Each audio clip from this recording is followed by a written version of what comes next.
nom du Père, du Fils et du Saint-Esprit. Amen. Esprit de Dieu, Créateur de nos âmes, hôte adoré,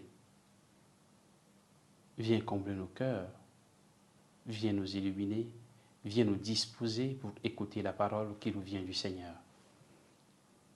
Évangile de Jésus-Christ selon saint Marc. En ce temps-là, appelant la foule avec ses disciples, Jésus leur dit, « Si quelqu'un veut marcher à ma suite, qu'il renonce à lui-même, qu'il prenne sa croix et qu'il me suive.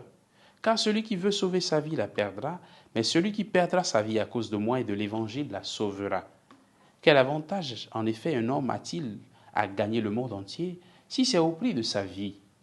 Que pourrait-il donner en échange de sa vie? Celui qui a honte de moi et de mes paroles dans cette génération adultère et pécheresse, le Fils de l'homme aussi aura honte de lui quand il viendra dans la gloire de son Père avec les saints anges. » Il leur disait, « Amen, je vous le dis, parmi ceux qui sont ici, certains ne connaîtront pas la mort avant d'avoir vu le règne de Dieu venu avec puissance. » Acclamons la parole de Dieu. Louange à toi, Seigneur Jésus. Frères et sœurs en Christ, nous sommes aujourd'hui le vendredi 17 février. Hier, nous avons vu Jésus en chemin avec ses disciples. Pierre le reconnaît de façon décisive comme le Messie. Aujourd'hui, Jésus précise que celui qui veut le suivre ne doit pas avoir peur de mettre tous les moyens en œuvre pour le suivre, même si la mort doit arriver.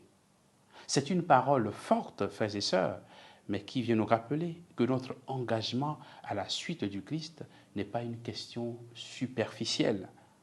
Accepter de suivre le Christ demande d'être prêt à accueillir les conséquences qui en découlent. Il y a des adversités, il y a des difficultés. Tant de chrétiens sont encore persécutés de façon violente dans nos pays. Au Nigeria, par exemple, au Burkina, pour ne citer que ceux-là, avec la montée des groupes extrémistes. Mais ils sont encore nombreux, les chrétiens, qui subissent des moqueries, des pressions de leur famille ou de leurs amis, afin de renoncer à leur foi ou de poser des actes contraires à leur vie chrétienne. Suivre le Christ a toujours une part de martyre. En acceptant donc de souffrir le rejet de ceux qui nous sont proches et qui s'opposent à notre vie chrétienne. Pour chaque chrétien, frères et sœurs, il importe de sauver notre âme. Il vaut mieux chercher à sauver notre âme que de chercher à plaire à nos frères ou à nos sœurs. Il vaut mieux chercher à sauver notre âme que de chercher à fuir la souffrance que les adversités de la vie chrétienne représentent pour nous.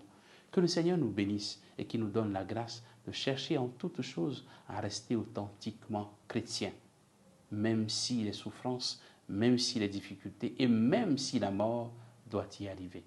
Que le Seigneur nous bénisse et qu'il nous garde dans sa paix, au nom du Père et du Fils et du Saint-Esprit. Amen.